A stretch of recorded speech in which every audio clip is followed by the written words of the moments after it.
Palavra da Verdade, com Hernandes Dias Lopes.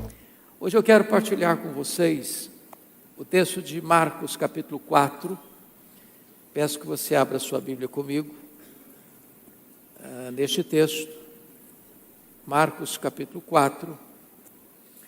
Vamos ler dos versos 35 a 41. Lido o texto, por favor, não feche a sua Bíblia, eu preciso que você acompanhe comigo a exposição desse texto. Marcos 4, 35 a 41. Naquele dia, sendo já tarde, disse-lhes Jesus: passemos para outra margem. E eles, despedindo a multidão, o levaram assim como estava no barco, e outros barcos o seguiam.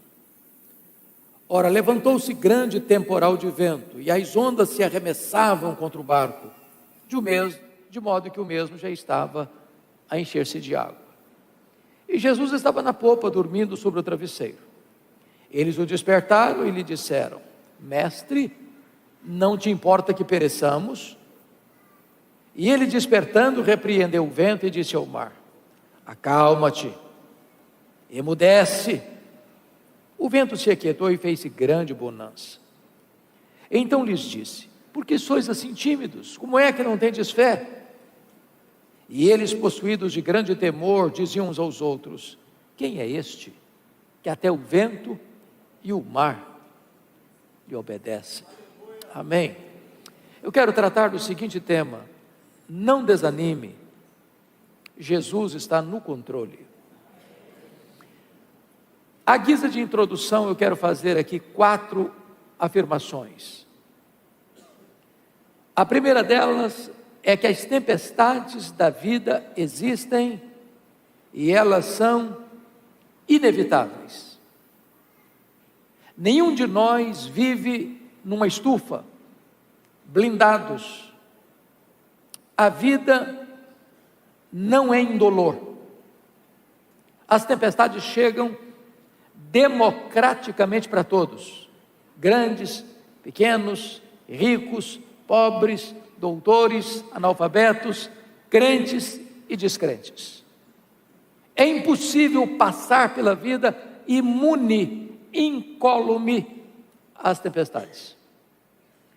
A segunda declaração é que as tempestades são também imprevisíveis. Elas chegam de súbito, sem mandar aviso prévio, nos colhem de surpresa, e às vezes põem a nossa vida de ponta cabeça. É um acidente grave, é uma doença súbita, é um divórcio doloroso, é um luto traumático, é uma situação que nos colhe de surpresa e tantas vezes muda o rumo da nossa história. Talvez a geografia onde este fato ocorreu nos ajude a entender isso. Acho que todos vocês sabem que o chamado Mar da Galileia é um lago de águas doces. Aliás, o maior reservatório de águas doces do Oriente Médio. O Mar da Galileia tem 21 quilômetros de comprimento por 14 de largura. Esse mar é encurralado pelas montanhas, do lado oriental, as montanhas de Golã, do lado ocidental, as montanhas da Galileia. Esse mar está a 220 metros abaixo do nível do mar Mediterrâneo. No extremo norte de Israel, bem próximo dali, fica o monte mais alto de Israel, o Monte Hermon, cujo cimo sempre é coberto de gelo. Ali acontece ocasionalmente um fenômeno. Os ventos gelados descem do monte, encurralados pelas montanhas, batem na superfície desse lago, às vezes meio-dia, sol a pino, e começa uma tempestade de vento, repentinamente, inesperadamente. Provavelmente foi isso que aconteceu. Quando eles entram no barco, e Jesus diz: passemos por outra margem, era a parte norte do lago, era uma viagem no máximo de 1 hora, eles são colhidos pela tempestade. É assim na vida. Você sai de casa como um dia comum, dia normal, e um fato acontece. Você vai para o médico, para um exame de rotina e descobre que está com doença grave. Situações que você nunca imaginava passar na vida, agora está passando, que as tempestades são imprevisíveis. Mas em terceiro lugar, as tempestades são também inadministráveis, tantas vezes. Eu fico imaginando, pastor Rafael, que boa parte daqueles discípulos tinham nascido ao redor daquele lago. 4 deles, pelo menos, eram pescadores, trabalhavam naquele lago, dali tiravam o seu ganha-pão, conheciam cada palmo daquele lago, já tinham certamente passado por outras tempestades e enfrentado vitoriosamente a situação. E eu fico até imaginando que quando surge a tempestade, Jesus está lá atrás dormindo, eles devem ter falado assim: vamos deixar o mestre descansar, nós temos conhecimento, nós temos experiência, nós sabemos resolver o problema, mas não conseguiram.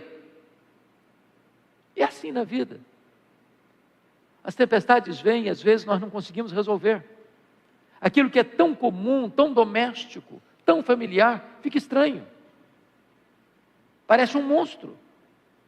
Nós pastores, quantas vezes já ouvimos isso? Pastor, aquela pessoa com quem me casei não é a mesma pessoa mais, ficou diferente, ficou estranha, está tão difícil. As tempestades da vida às vezes são também assim, inadministráveis. Mas a quarta declaração que eu quero fazer é consoladora para nós, porque a quarta verdade que quer dizer é que as tempestades são pedagógicas. Isso significa dizer que você e eu cremos numa verdade que já declaramos aqui hoje, que Deus é soberano. Isso significa que você e eu não cremos em acaso, não cremos em sorte, não cremos em determinismo cego, não cremos em misticismo, não cremos em olho gordo, não cremos em macumba para crente. Nós cremos que a mão de Deus dirige o nosso destino.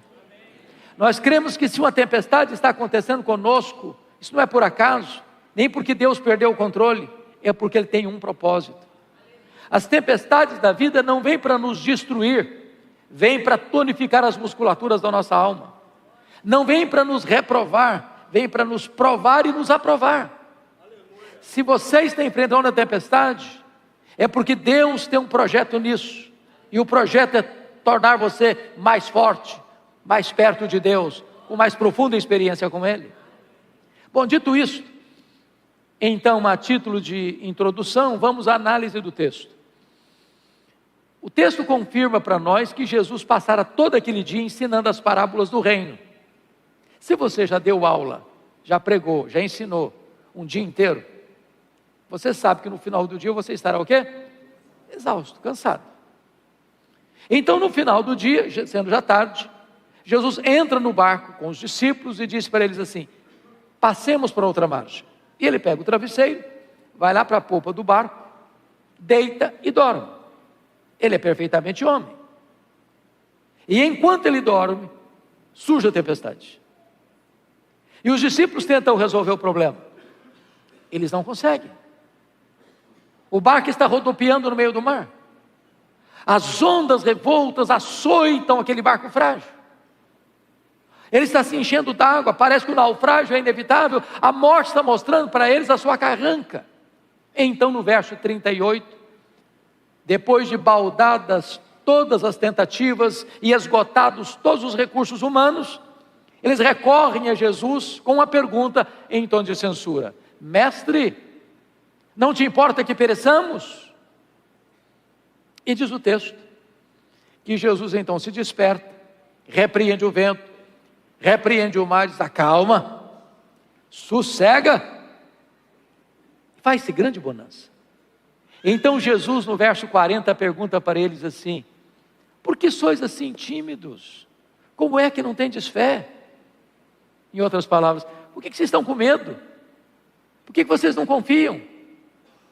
E eles então, diante de um milagre tão insólito, tão extraordinário, perguntam uns para os outros no verso 41, quem é este que até o vento e o mar lhe obedecem? Se vocês perceberam comigo, toda esta passagem está regida por 3 perguntas. A primeira pergunta no verso 38 é a pergunta dos discípulos a Jesus. A segunda pergunta no verso 40 é a pergunta de Jesus aos discípulos. A terceira pergunta, no verso 41, é entre os discípulos? Bom, se o texto está regido por essas 3 perguntas, é sobre elas que vamos conversar daqui para frente. Então vejamos a primeira pergunta. Mestre, não te importa que pereçamos? E esta é a minha pergunta. Esta é a sua pergunta. Esta é a nossa pergunta. Nas horas mais difíceis da vida, nas noites mais escuras da alma, nas madrugadas insones de choro doído, de gemido pungente, onde você não sabe mais o que fazer, onde você está sendo moído pela circunstância, onde os seus sentimentos estão turbulentos na sua alma, onde você está na iminência de um perigo fatal, onde a morte está mostrando para você a sua carranca, e você já chorou, e você já lutou, e você já gritou, e você já pediu socorro, e você já esgotou todos os seus recursos, o problema se agrava ainda mais. É nessa hora que você e eu recorremos também a Jesus, perguntando: mestre, não estás vendo o perigo? Não vais fazer nada? Não vais me socorrer? Não vais me estender a mão?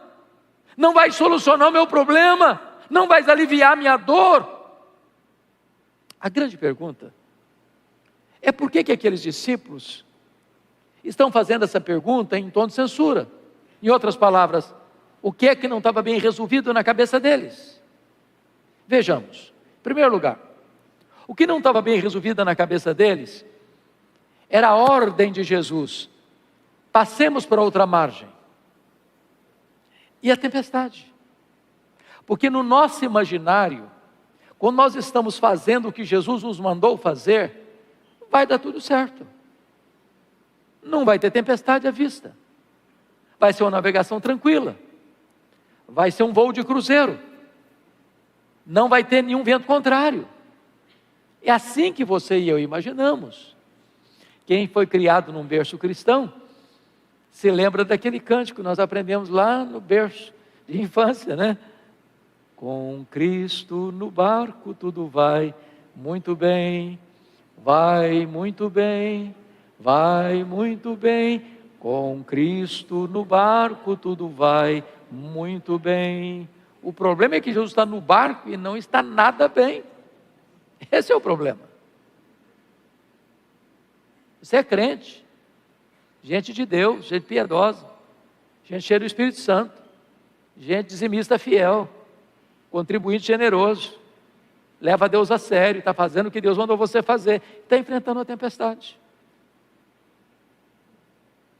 Entender a tempestade que Deus mandou atrás do profeta Jonas é fácil. Deus mandou a tempestade atrás dele porque ele estava numa rota de fuga. Deus mandou a tempestade atrás dele para trazê-lo de volta. Quer dizer para você que se você é um crente desviado, Deus vai mandar a tempestade atrás de você. Não para destruir você, para trazer você de volta. Agora, como eu vou entender que eu estou fazendo o que Jesus me mandou fazer e estou enfrentando uma tempestade? Essa era a crise deles. Essa é a crise nossa. A segunda coisa que não estava bem resolvida na cabeça deles era a urgente necessidade deles com a aparente demora de Jesus. O que Jesus estava fazendo no barco?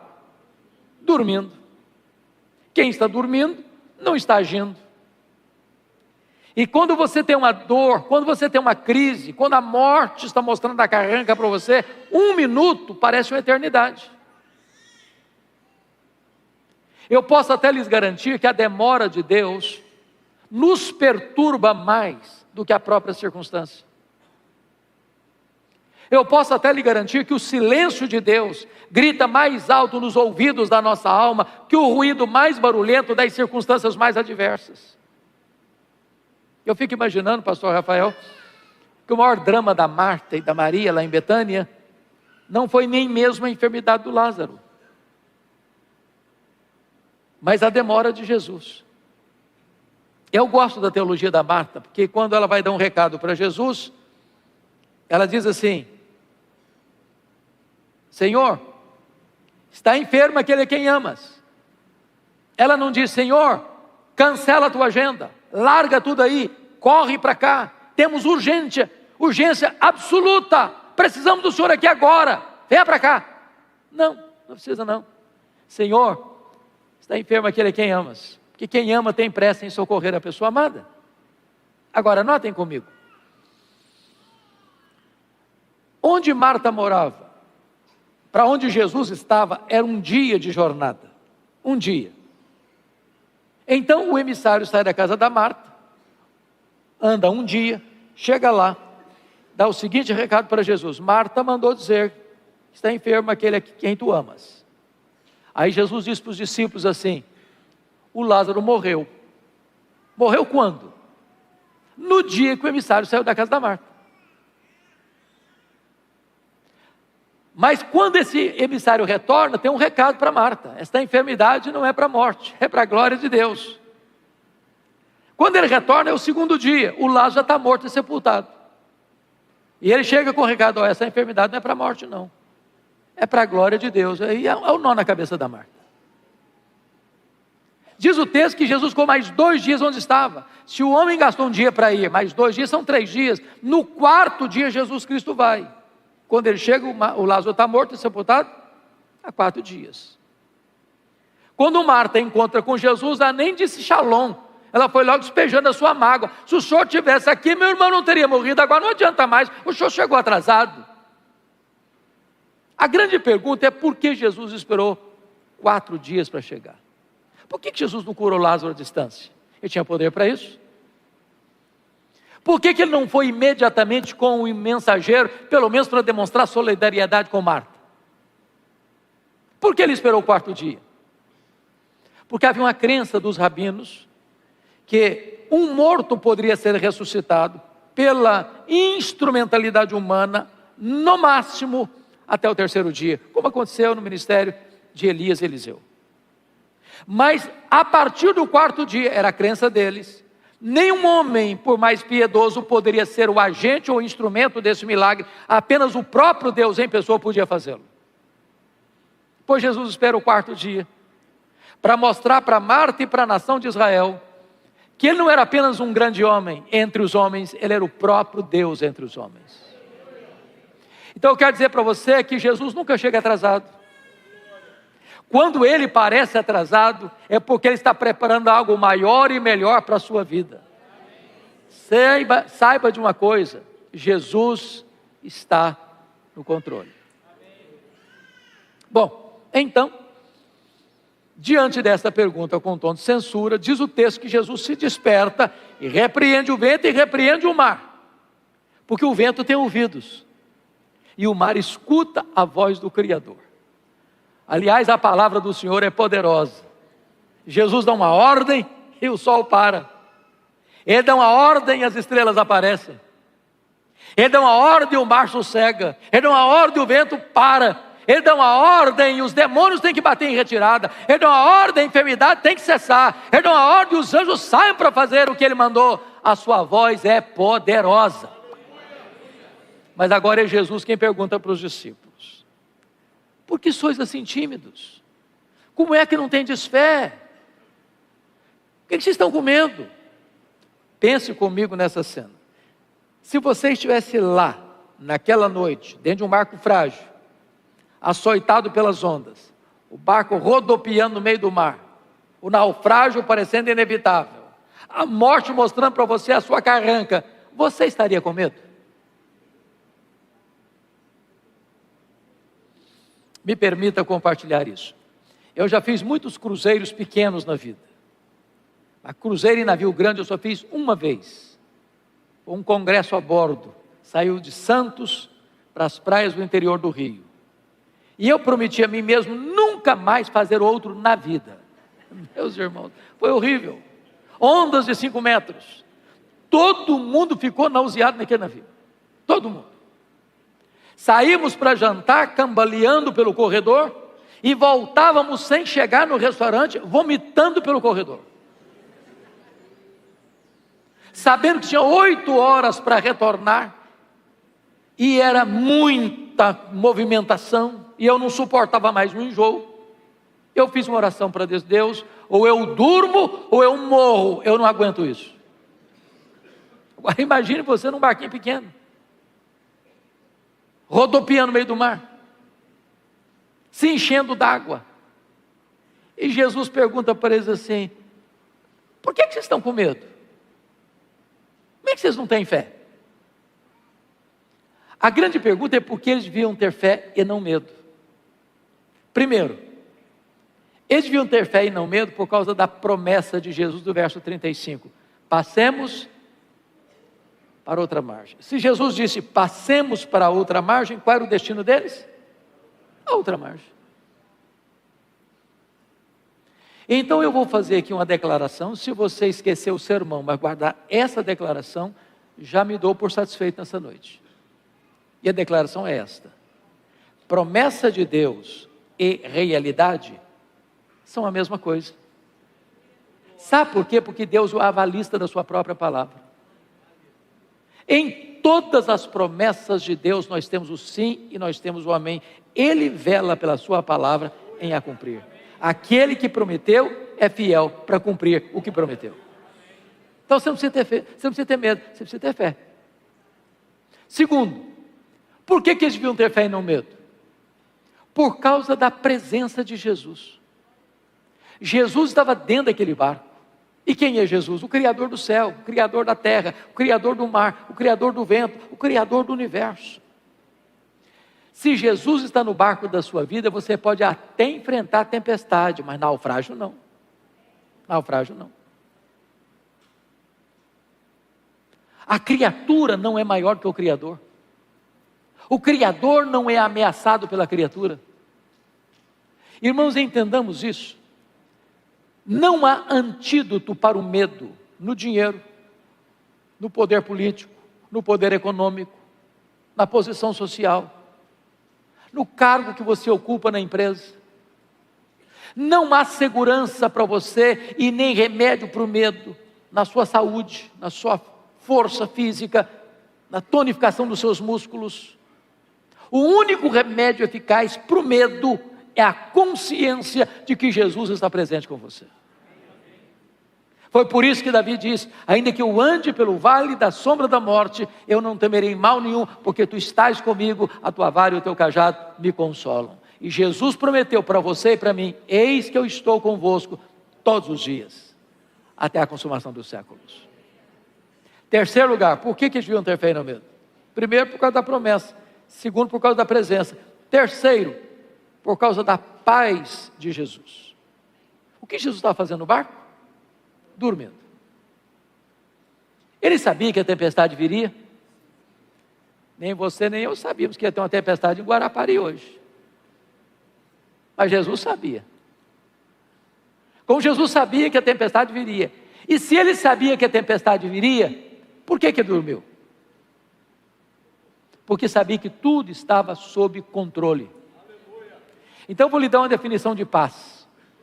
Paz não é ausência de tempestade. Paz é a certeza que, apesar da tempestade, tudo está sob controle. Não do seu controle, não do meu controle, não do nosso controle, mas do controle de Jesus. Ele jamais perdeu o controle. Ele tem o controle do universo, da história, da igreja e da sua vida em suas poderosas mãos. Mas em quarto lugar, eles deviam ter fé e não medo. Primeiro, por causa da promessa. Segundo, por causa da presença. Terceiro, por causa da paz. Quarto, por causa do poder de Jesus. Marcos cuidadosamente reúne ao redor desta passagem outros episódios que destacam o poder de Jesus. Se não, vejamos. Aqui no texto, Jesus tem o controle da natureza. Algumas pessoas sempre querem colocar a natureza como independente do Criador. A natureza está furiosa, a natureza reagiu assim, a natureza reagiu assim. Não. A natureza não tem poder para agir por si mesma. É por isso que você lê no livro de Apocalipse, que quando as trombetas de Deus tocam, atinge o mar, atinge a terra, atinge os astros, atinge os rios, atinge os homens. Muito daquilo que as pessoas dizem que isso aí é a natureza em fúria, nada mais é do que trombetas de Deus avisando os homens. Ela está debaixo do controle do governo do Senhor Jesus Cristo. É Ele quem controla, é Ele quem dirige a própria criação. É por isso que nós não cremos no chamado deísmo. O que é o deísmo? É a crença de que Deus criou, mas deixou para lá. Um relojoeiro que fez o relógio, deu cordas, deixou trabalhando sozinho. Não, nós cremos que Deus é transcendente, mas nós cremos que também Deus é imanente. Nós cremos que Deus é soberano, está acima e além da criação, mas nós cremos que Ele está na criação, interferindo na criação, respondendo à oração do seu povo. Mas, logo depois que a tempestade acalma, Jesus vai continuar a viagem para uma região que não era comum. Ele vai desembarcar do lado oriental do lago, que nós chamamos hoje das montanhas de Golã, que é um território gentílico, onde ficava as chamadas 10 cidades gentílicas, Decápolis, e Gadara era uma dessas cidades. E Jesus desembarca nesse despenhadeiro, e nesse despenhadeiro, de noite, tem um cemitério. E tudo que vocês não esperam ver dentro de um cemitério de noite é gente viva. E tem lá um homem nu, violento, gritando de noite e de dia, entre os sepulcros, violento, tomado por uma legião de demônios. O que é uma legião?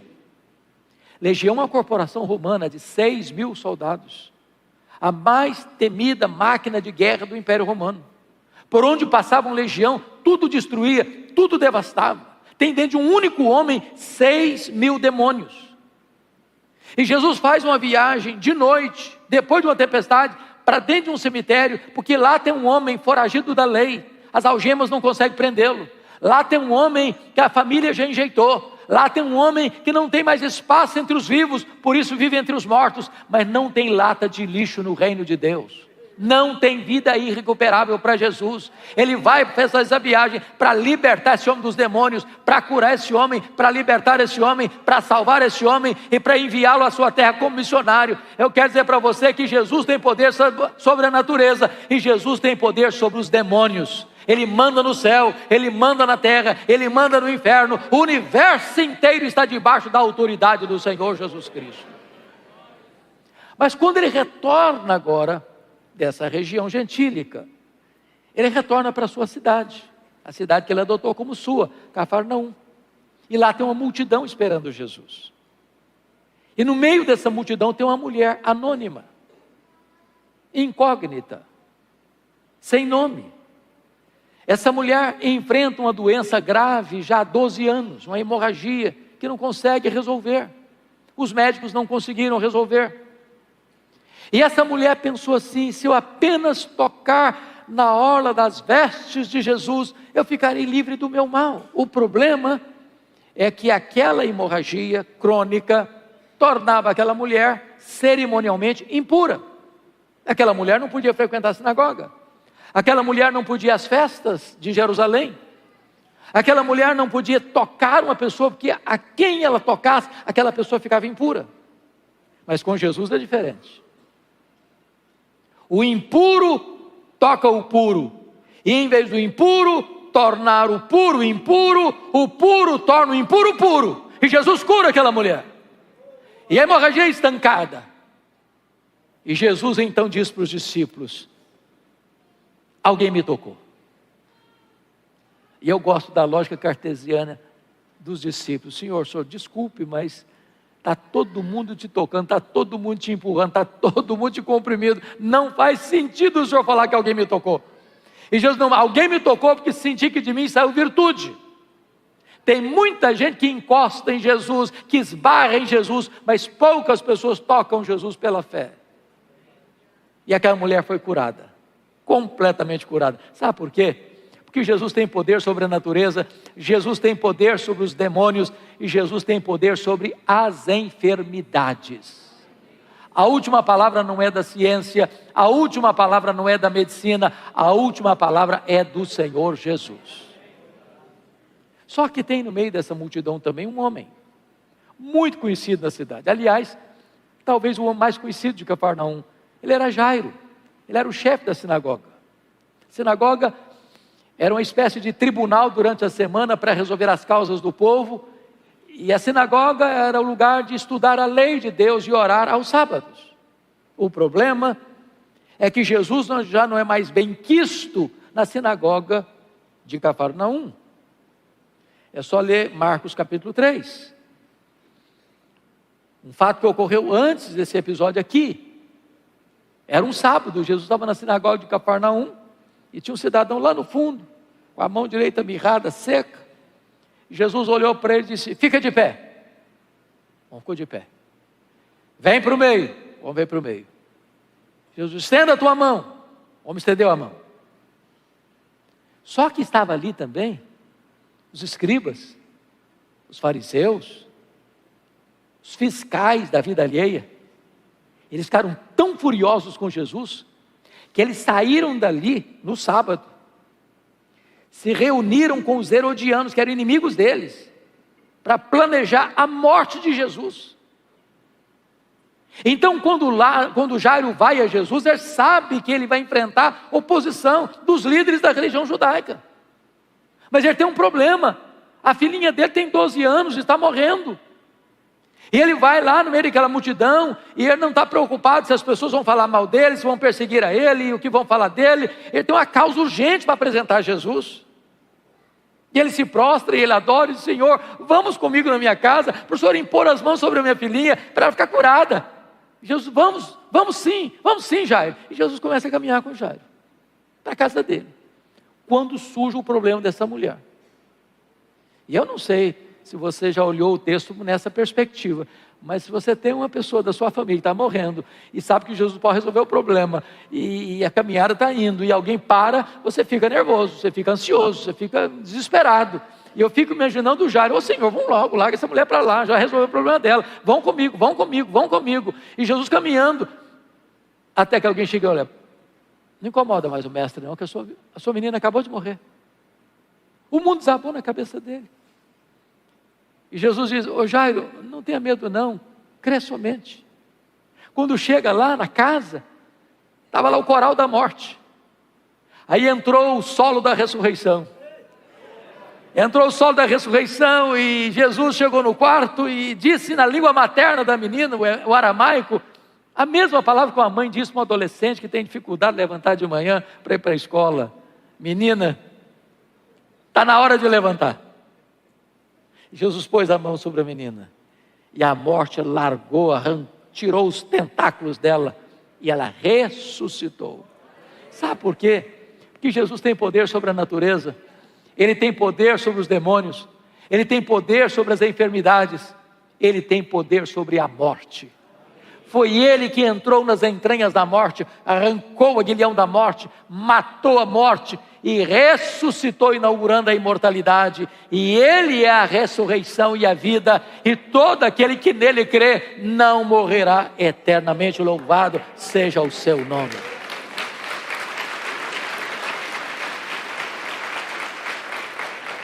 Mas agora chegamos ao versículo 41, com a última pergunta do texto. E eu fico imaginando o barco balançando igual um berço de bebê, mansamente. Os discípulos molhados, com os olhos talvez esbugalhados, diante de um milagre tão extraordinário. E eles perguntam uns para os outros assim: quem é este? Quem é este que até o vento e o mar lhe obedecem? Que pergunta emblemática. Que pergunta importante. E nós poderíamos nesta noite responder esta pergunta. Este é aquele que, junto com o Pai e o Espírito Santo, nos refolhos da eternidade, antes da criação do mundo, traçou um plano perfeito, incluindo você e a mim. Um plano que não pode ser frustrado. Quem é este? Este é aquele que criou o próprio universo. Porque a Bíblia diz que todas as coisas foram feitas por intermédio dele, e sem ele nada do que foi feito se fez. Quem é este? Este é aquele que sustenta todas as coisas pela palavra do seu poder. Quem é este? Este é a semente da mulher que nasceu para esmagar a cabeça da serpente. Quem é este? Este é o descendente de Abraão, em quem todas as famílias da terra são abençoadas. Quem é este? Este é aquele que é simbolizado pela coluna de nuvem que guiava o povo de dia, pela coluna de fogo que guiava o povo de noite, pelo maná que caía do céu, pela água que brotava da rocha. Quem é este? Este é aquele que é simbolizado pelo Cordeiro da Páscoa, cujo sangue vertido, colocado no batente das portas, libertou os primogênitos de Israel da morte no Egito. Quem é este? Este é aquele que é representado pelo tabernáculo. Este é aquele que é representado pela Arca da Aliança. Este é aquele que é representado por aquilo que estava dentro da arca, as tábuas da lei, o vaso com maná, a vara seca de Arão que floresceu. Quem é este? Este é aquele que é representado pelo templo de Israel. Este é aquele que é representado pelas festas de Israel. Este é aquele que é representado pelos sacrifícios feitos pelos sacerdotes no templo. Quem é este? Este é aquele que é representado pelo sábado. Tudo era sombra dele. Ele, a realidade. Quem é este? Este é o maravilhoso conselheiro. Este é o Deus forte. Este é o Pai da eternidade. Este é o príncipe da paz. Este é a brilhante estrela da manhã. Este é o sol da justiça. Quem é este? Este é o Verbo eterno, pessoal e divino, que se fez carne e habitou entre nós, cheio de graça e de verdade, e vimos a sua glória, glória como do unigênito do Pai. Quem é este? Ora, este é o Verbo de Deus, que nos amou e a si mesmo se entregou por nós. Este é o Cordeiro de Deus que tira o pecado do mundo. Este é o Cordeiro que foi morto, mas está vivo pelos séculos dos séculos e tem a chave da morte e do inferno. Quem é este? Este é a raiz de Davi. Este é o leão da tribo de Judá. Este é o princípio, este é o fim, este é o alfa, este é o ômega, este é o rei dos reis, este é o senhor dos senhores. Quem é este? Este é o fundamento da igreja, este é o dono da igreja, este é o edificador da igreja, este é o protetor da igreja. Quem é este? Este é aquele que andou por toda parte fazendo bem, libertando os oprimidos do diabo. Os cegos viram, os surdos ouviram, os mudos falaram, os coxos andaram, os mortos ressuscitaram. Quem é este? Este é o grande eu sou. Este é o pão da vida, este é a luz do mundo, este é a porta das ovelhas, este é o bom pastor, este é a ressurreição e a vida, este é o caminho e a verdade e a vida, este é a videira verdadeira. Quem é este? Ora, este é aquele que por amor de nós, sendo Deus, não julgou como usurpação ser igual a Deus, antes a si mesmo se esvaziou, assumindo a forma de servo, humilhando-se até a morte, e morte de cruz, pelo que o Pai também o exaltou sobremaneira. Ele deu o nome que está acima de todo nome, para que o nome de Jesus se dobre todo o joelho nos céus, na terra e debaixo da terra, e toda língua confesse que Jesus Cristo é Senhor, para a glória de Deus Pai.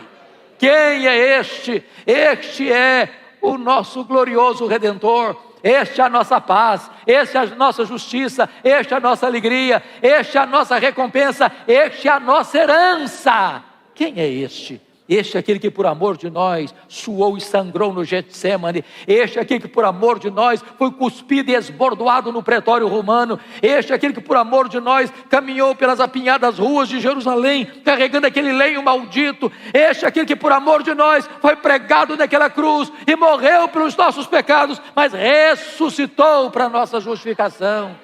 Quem é este? Este é aquele que matou a morte, este é aquele que é a nossa esperança, este é aquele que voltou para o céu, este é aquele que derramou o Espírito Santo sobre a igreja, este é aquele que está sentado no trono, este é o nosso supremo advogado, este é o nosso grande sumo sacerdote, este é aquele que está sentado no trono e governa o universo. Quem é este? Este é aquele que vai voltar para buscar a sua noiva, pessoalmente, visivelmente, audivelmente, repentinamente, inesperadamente, gloriosamente. Quem é este? Este é o amado da nossa alma, este é o nosso glorioso Redentor, este é aquele que está aqui nesta noite dizendo para você e para mim: você não precisa ter medo, você precisa ter fé, porque eu estou no controle de todas as coisas.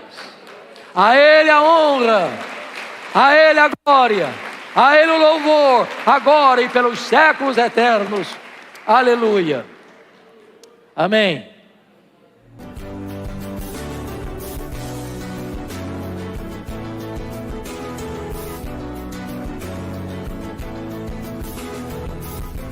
Palavra da verdade, com Hernandes Dias Lopes.